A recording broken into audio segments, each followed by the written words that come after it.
Hi everyone! Welcome back to my YouTube channel.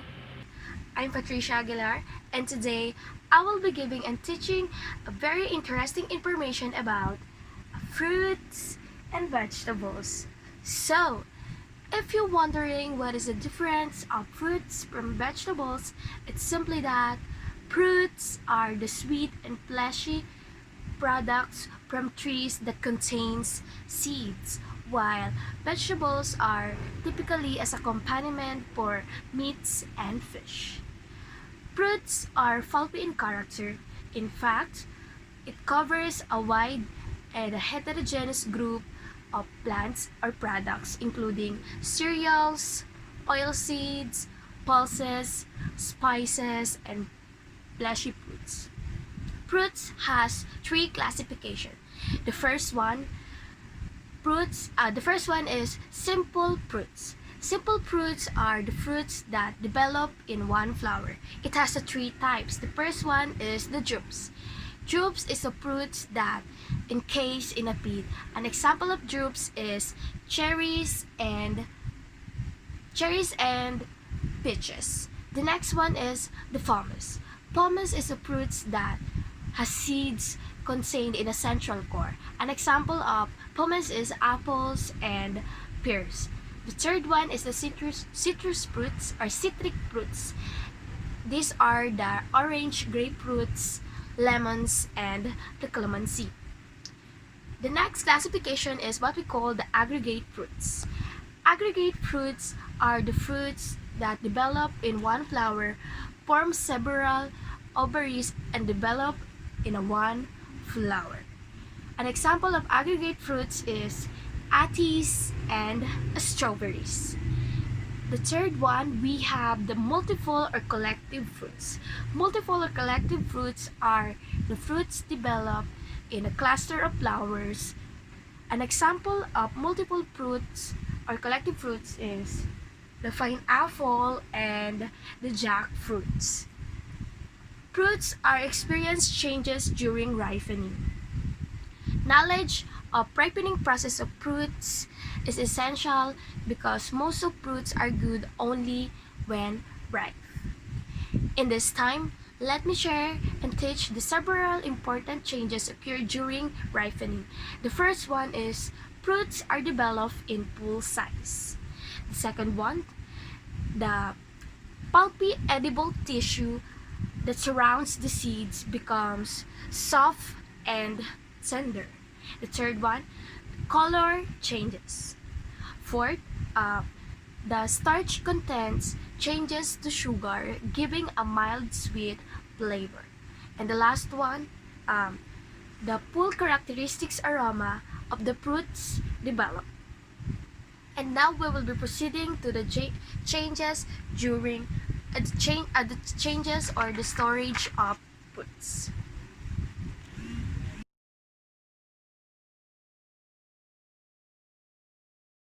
And now, let's proceed to the composition of fruits. The first one is fruits are contained in the main provider of lots of nutrients. In fact, fruits are not contain protein and fats, but it is high in carbohydrates and water content. Fruits are also the main source of minerals and vitamins, which is good for body. Fruits has its own sugar.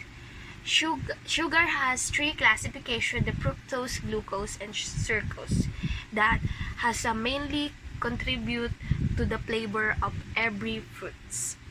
The next one, we have the common organic acids. Common organic acids in fruits, including four types of acids. The first one is the citric acid that found in fruits like tomatoes and lemons. The second one is the malic acids that found in apples, apricots, strawberries, pears, and peaches. The third one, we have the tartaric acid that found in grapes. And the last one is the benzoic acid in cranberries. Another group of compounds frequently found in Fruits are the pectic substance. Pectic is a general term for describing the group of polysaccharides which acts as a cement substance between a cell walls.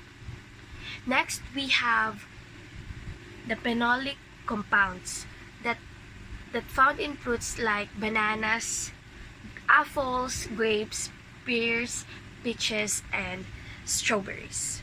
These gives fruits a bitter taste and responsible for browning and bruising that often occurs the ripening fruits. Next, we have lycopene. Lycopene is a red compound that found in tomatoes and watermelon. Lycopene helps to decrease the risk of diseases or cancer diseases like breast cancer and prostate cancer. Also, it has what we call anthocyanin, an antioxidant properties or substance that also helps to decrease colon cancer and high blood pressure.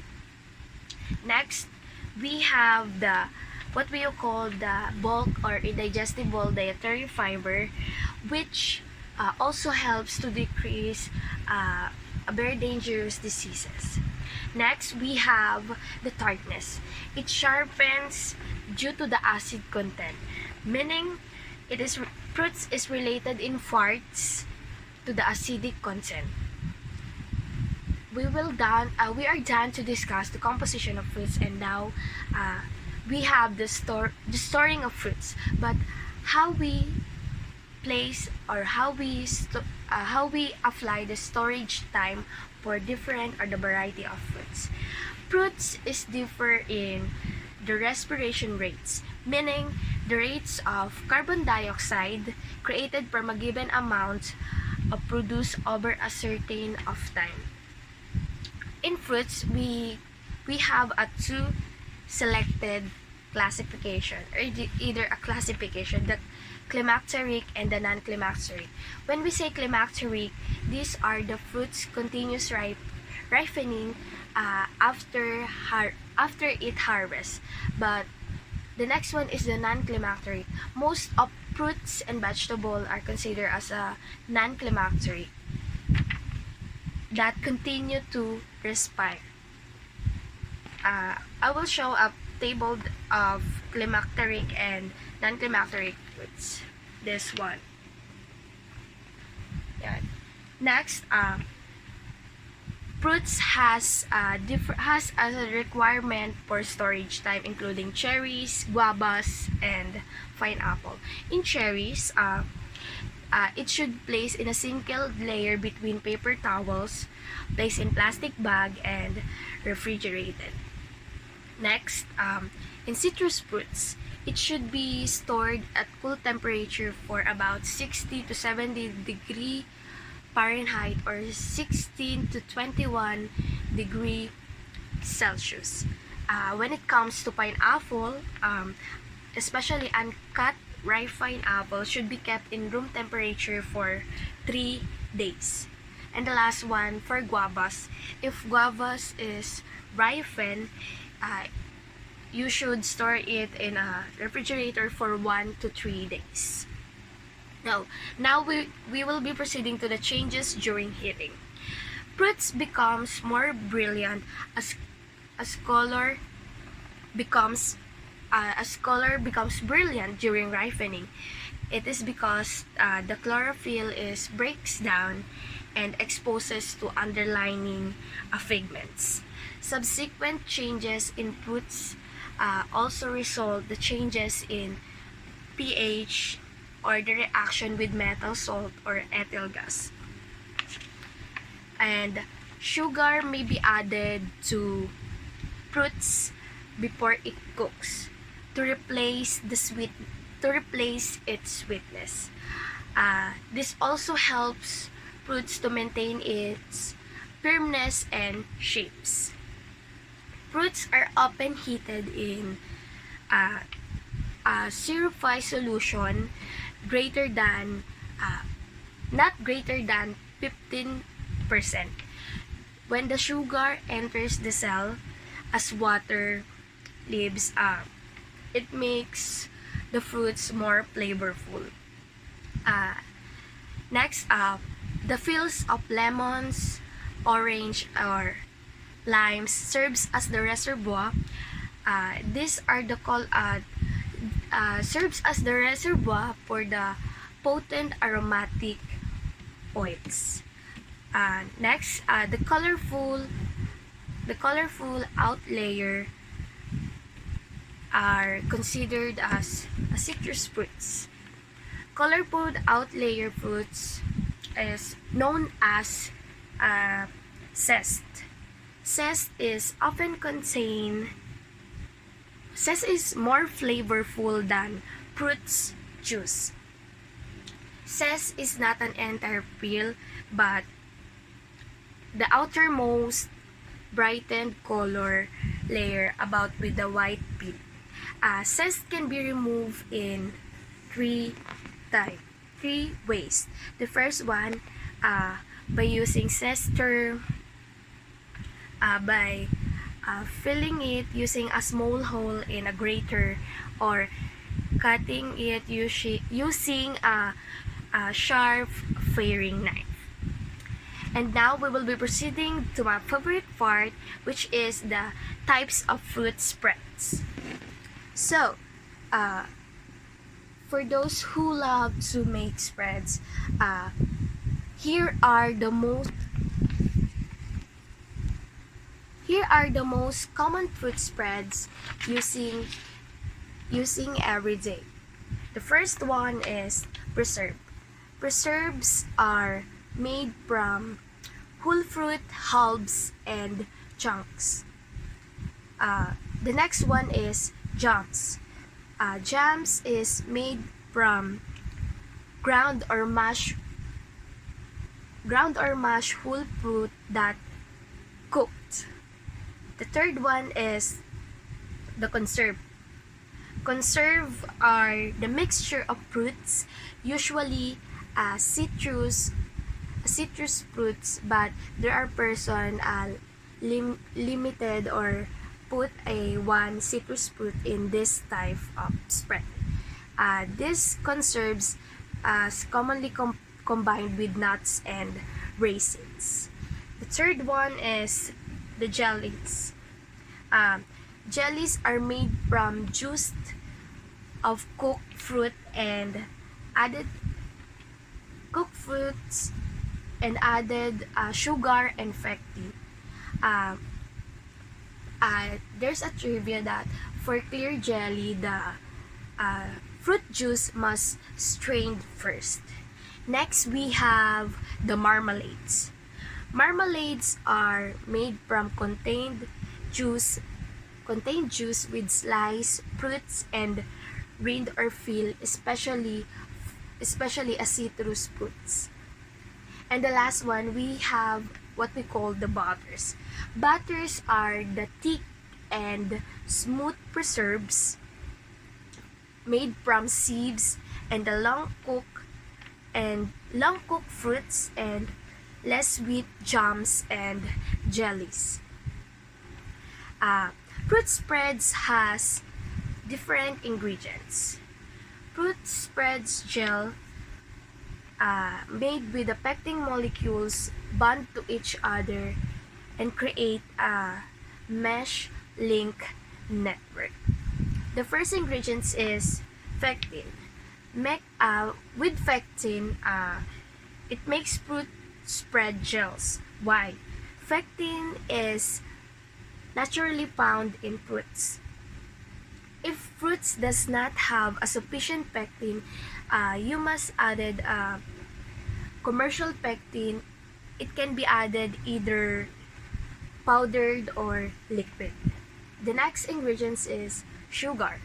Sugar, like what I've been mentioned, is a natural preservatives. Most of fruits has at least 50% granulated white sugar.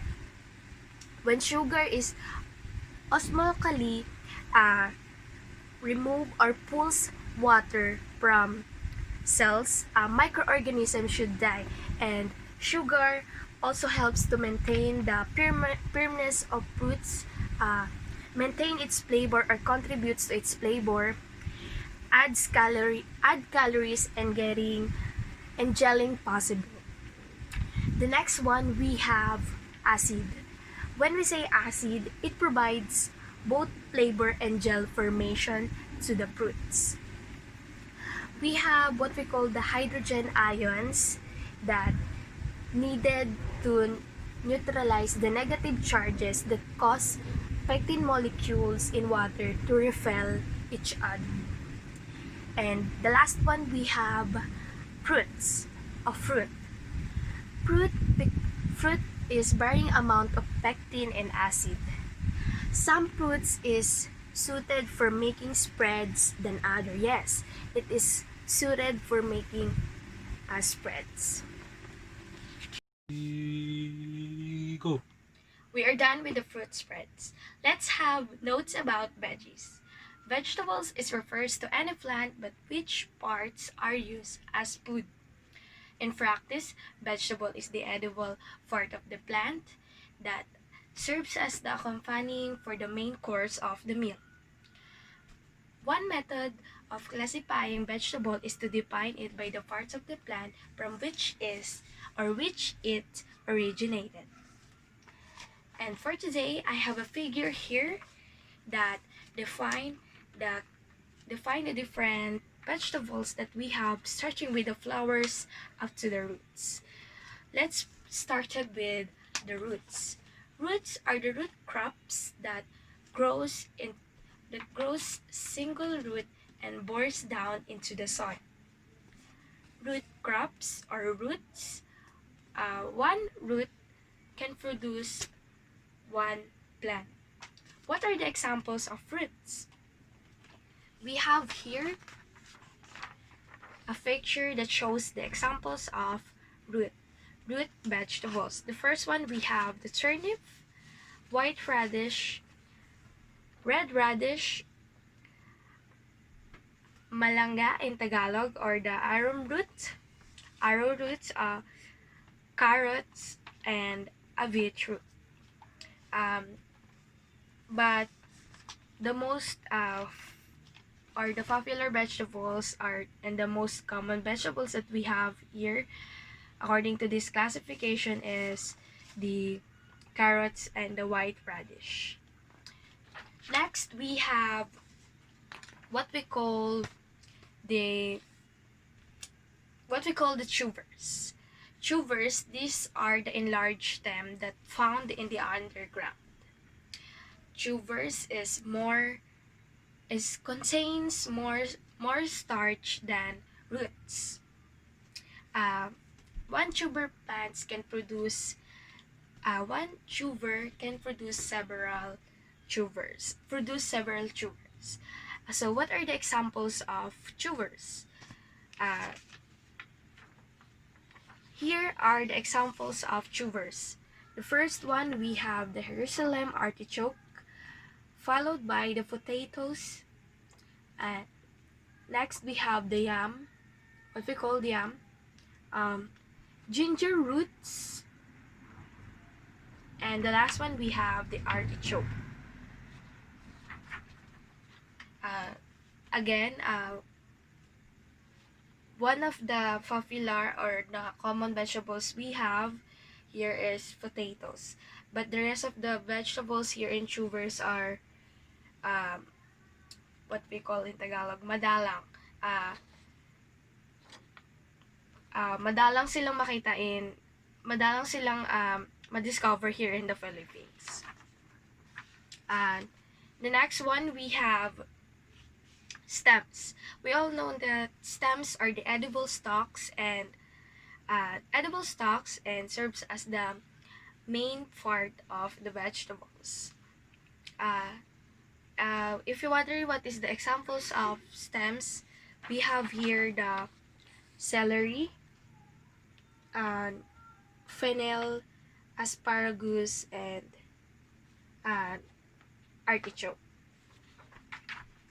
Uh, Next, after stems, let's proceed to leaves.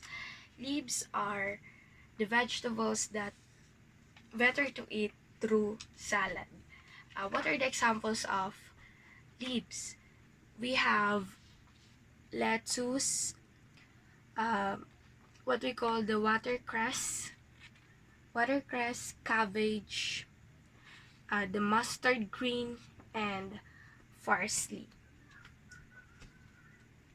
Uh, Leaves are the examples of green vegetables, and we will be tackle about what is the importance of the colors of vegetable later on. And let's proceed to the seeds. Seeds are grow in pods. What are the pods? Pods are we can saw it in the vegetables like corn, which you can eat the, corn along the pods with the seeds. Okay, the examples of seeds are broad beans, followed by the green peas, the corn, lentil seeds, and the beans. Um, Another group of plant that under the classification of vegetable is what we call the fruits. Fruits are the blossoming part of the plant. These are usually fleshy.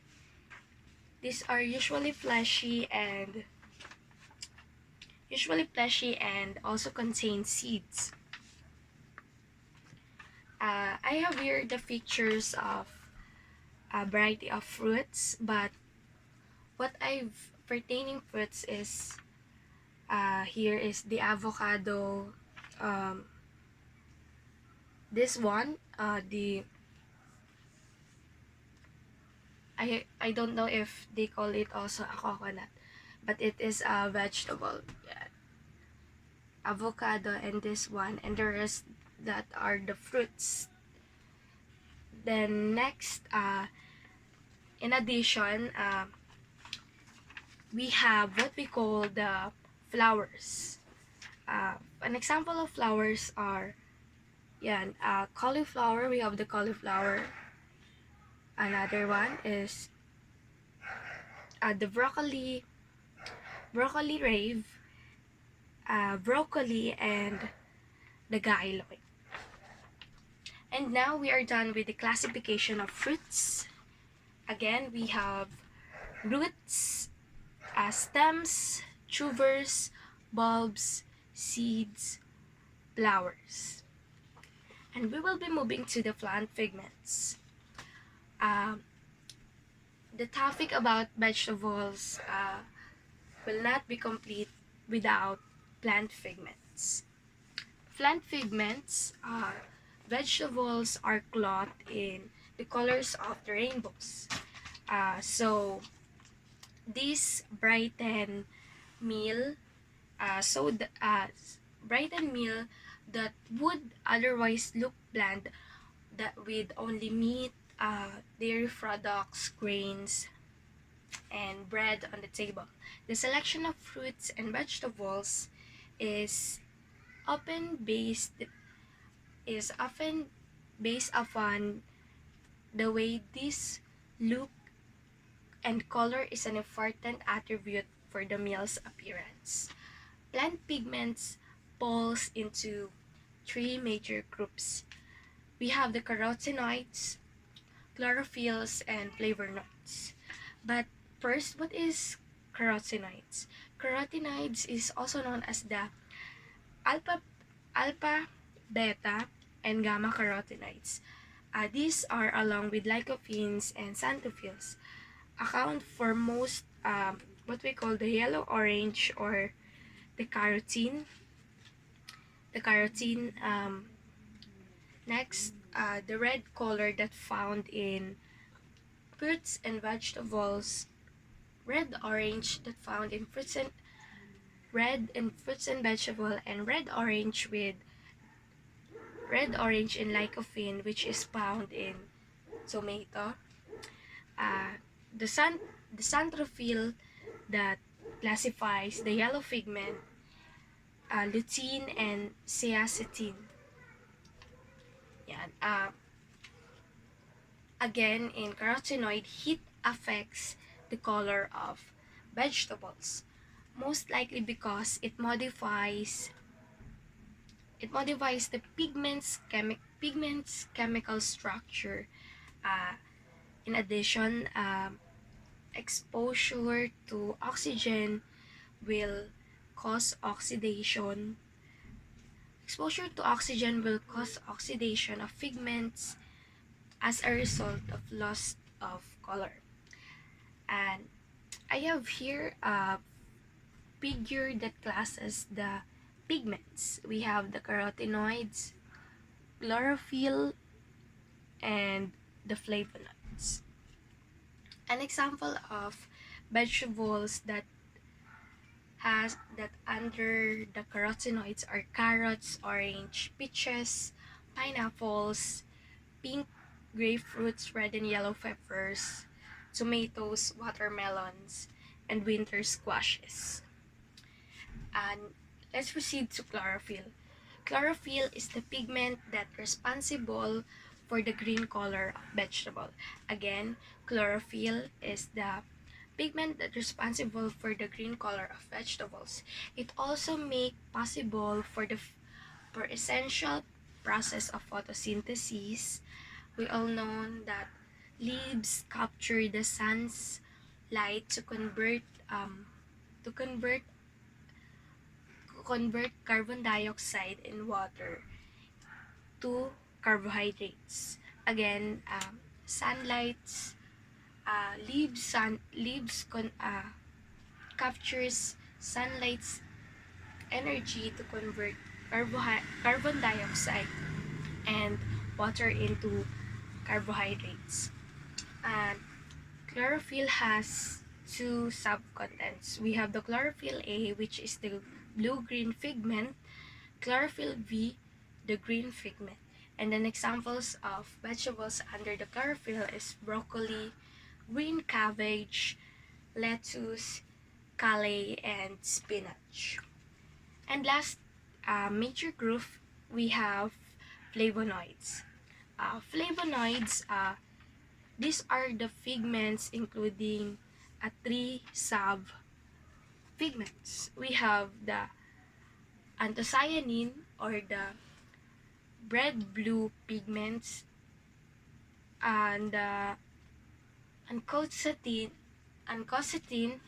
which includes the creamy to white pigments, and betalains, the purplish to red pigments. An example of vegetables under the anthocyanin, which is the red red blue red blue pigments are eggplant, radish, red cabbage, red potato. Red plant, red cabbage, radish, and eggplant. Next, under anthocyanin, we have the cauliflower, onions, rice, turnips, and white potatoes. And last in betalains is the beets. And we are done with the plant pigments. Let's have the controlling color changes. It is important to preserve as much flavor as possible when cooking vegetable. Visual quality is important as it flavors or nutritional value. In controlling color changes, we have we need the three subcontents of plant pigments, which is the anthocyanins, and carotenoids. Anthocyanins stays white in acid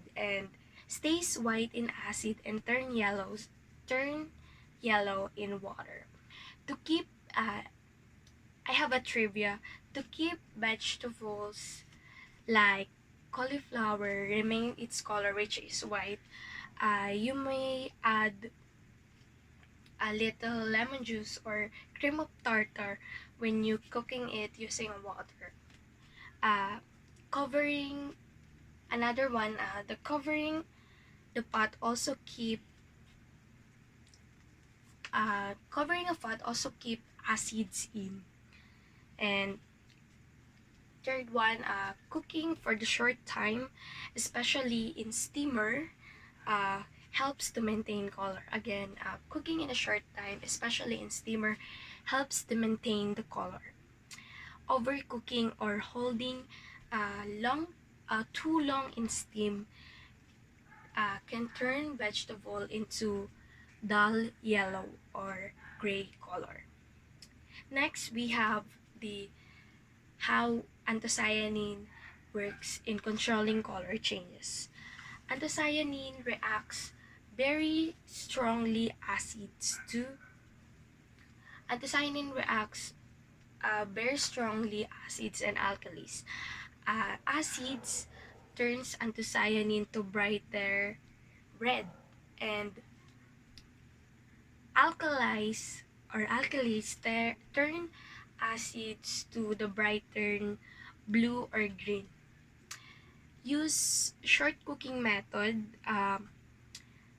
helps as much water are necessary. Acids are the enemies of green vegetables. Remember that. Both acids and long cooking turn green vegetables into drab olive green. To protect vegetables or to protect the color of vegetables by cooking it, cook vegetables uncovered to allow plant acids to escape. Again, cook green vegetables uncovered to allow acids escape. Never add baking soda while cooking green vegetables as it destroys vitamins and it makes texture unpleasantly mushy and slippery. The last one, we have the carotenoids.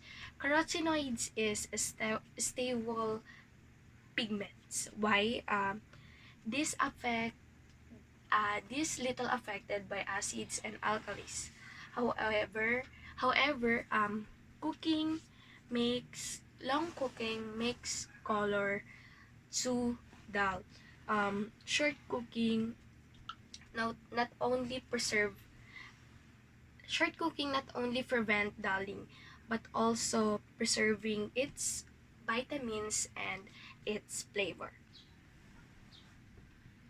Let's have the standards on quality of cooked vegetable.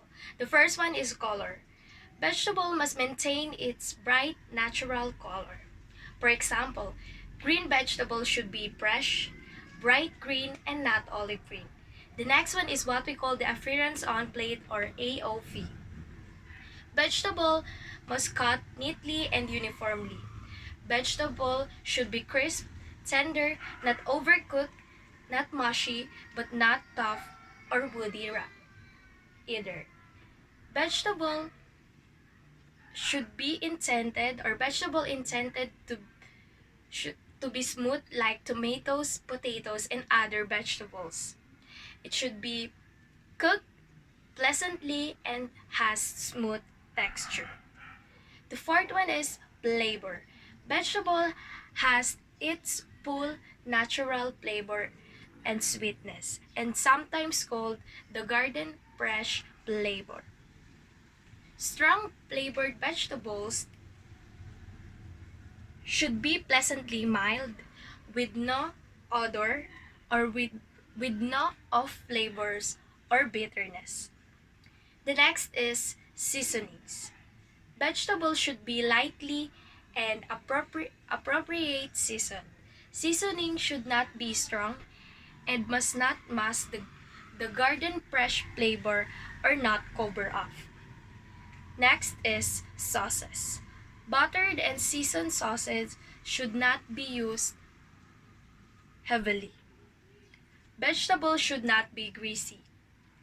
Cream sauce and other sauces should not be too thick and not heavily seasoned. As with seasoning, they should enhance not the garden fresh flavor of a sauces or not cover up. And last, we have what we call the vegetable combination. Interesting combination attracts customers.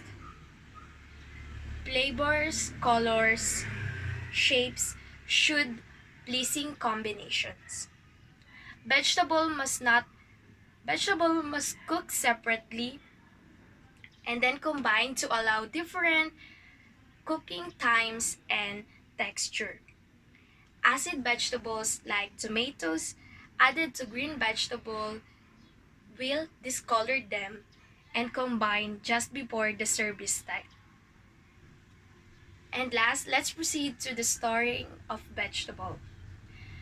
After vegetable has harvested, they are still viable to continue respire by taking up oxygens and releasing carbon dioxide. The natural respiration contributes to deteriorations of appearance, texture, flavor, and vitamin content. The faster a vegetable respiration, the more quickly deteriorates. Another factor in contributing to produce spoilage is the loss of moisture. Vegetable contains 70% of water just after being picked. But at that point, water is no longer replaced by the plant root or the leaf system. Optimal humidity of fruits and vegetables range about 85 to 95%. Ultimately, the key to properly storing of vegetable is to slow the respiration, moisture loss, and allowing them to stay fresh longer. For frozen fruits, store at 0 Fahrenheit or negative 18 degrees Celsius or cooler using an original container and until ready for use.